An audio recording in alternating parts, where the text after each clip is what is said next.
3 Let's manches. go. Non, une manche. Salut à tous. Ok. On se retrouve J-94 de ce super concept. Aujourd'hui, on vous résume votre journée, comme les 2 jours d'avant, parce que ça vous a bien plu. On nous résume notre journée. On vous résume notre journée, c'est ce que j'ai dit. Ok. Comme les 2 jours d'avant, ça vous a bien plu, on vous présente aujourd'hui un petit concept philosophique sur les bons conseils d'Axel. C'est lui le boss dans ce domaine. Et puis voilà, on commence maintenant, c'est parti. Axel.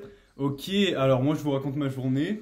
On a commencé par des maths, super sympa, on a continué le cours. Après on a fait quoi? Qu'est-ce qu'on a fait? Journée maths into de la philo en visio. Philo, ouais, 2 heures, super sympa en visio. Super sympa quoi, c'est vraiment... Vraiment, c'était incroyable. Après, on a fait des langues dans l'après-midi et on a fini à 17h. Voilà, donc c'est quoi le fait notable de la journée? Parce que moi je suis dans la même classe, donc finalement j'ai eu la même journée. Le truc cool, on a avancé en philo. Quand on est en physio, il y a moins de questions, ça avance. On a... On a tracé, on a fait On a tracé. plein d'œuvres. Ouais, Super oh les belle. peintures, Plein de incroyable. peintures. Plein de Vénus, des Vénus de partout. Vénus de qui par Des exemple? Titiens. Ouais, moi j'en ai pas d'autres. Vénus de Botticelli. Vénus du Caravage, t'inquiète, ils en ont forcément fait une dans leur vie. Insère tous les peintres de la Renaissance italienne. C'est ça. Je Ok. vais au montage des peintres de la Renaissance italienne, excuse-moi. Là, il y en a un. Ok. Ok. Et donc maintenant, ce qu'on fait, c'est qu'on vous présente un concept philosophique, comme on vous a présenté des concepts géopolitiques hier et avant-hier. C'est ça. Et aujourd'hui, c'est moi qui l'ai choisi, et je l'ai choisi, en fait, c'est pas un contexte, enfin si c'est un concept, mais j'ai choisi dans un livre, donc c'est le livre Magie d'aimer, donc les préparationnaires, ils connaissent ça. Ça regroupe beaucoup de... Ils peuvent pas lire, en fait la caméra c'est inverse. On s'en fout. Mais Vous c'est la allez magie lire. d'aimer. Le livre d'Audencia qui regroupe beaucoup de textes, et j'en ai choisi un, et j'ai décidé de vous le présenter parce que je le trouvais cool, et parce que le DS de philo approche.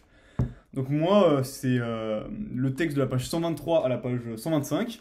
C'est un texte d'Alice Fernet qui s'appelle La conversation amoureuse, et donc qui relate d'un couple donc, qui s'aime. La femme, elle est enceinte de 4 mois de l'homme, et donc un amour qui est tellement fort que en fait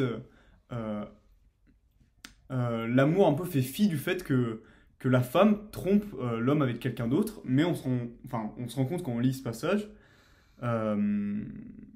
que cette relation qu'elle a en plus, ça va pas on dit quoi, réduire la qualité de l'amour qu'ils ont entre les deux. C'est ça. Voilà, Ça amoindrit pas du tout l'amour qui se porte l'un à l'autre quoi. Et donc on se rend compte que l'amour qu'ils ont entre les deux, il est toujours super important malgré cette double relation qu'elle vit.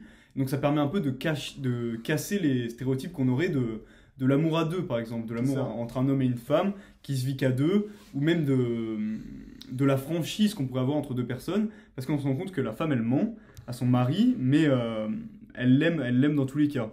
Donc j'ai noté 2-3 passages, peut-être Paul tu veux lire. On se rend compte qu'elle dit à un moment dans le texte, jamais elle n'avait rencontré un homme qui le value, alors que juste avant, on vient d'expliquer que elle l'a embrassé juste pour savoir ce que ça faisait, si elle l'aimait encore, quoi. Elle se rend compte qu'elle l'aime toujours de manière importante. Et donc, il y a plein de passages dans ce genre qui montrent que l'amour est toujours super important entre les deux, quoi. Et elle porte son enfant en plus. Donc, c'est pas n'importe quoi. Et puis, il y a aussi un truc super intéressant dans le texte, c'est comme l'a dit Axel, les deux, donc l'homme et la femme qui sont mariés, continuent de s'aimer malgré le fait que, en fait, on découvre dans le texte que la femme trompe l'homme de façon assez sexuelle. Elle voit un autre homme, elle couche avec un autre homme. Mais son mari aussi la trompe dans un amour qui est beaucoup plus... Enfin, que le mari lui-même considère comme un amour pur, il le dit dans le texte. Et c'est intéressant parce que, en fait, loin d'amoindrir l'amour qui se porte, c'est comment dire... Le fait de voir qu'ils arrivent encore à s'aimer, même en se trompant, le fait que chacun se rende compte de ça, ça rend leur amour encore plus fort. Et une deuxième chose intéressante que je trouvais dans le texte, c'était sur l'amour du mari en particulier. Parce que vraiment, ce serait un peu pour casser, peut-être dans une copie ou dans une colle, casser le stéréotype de...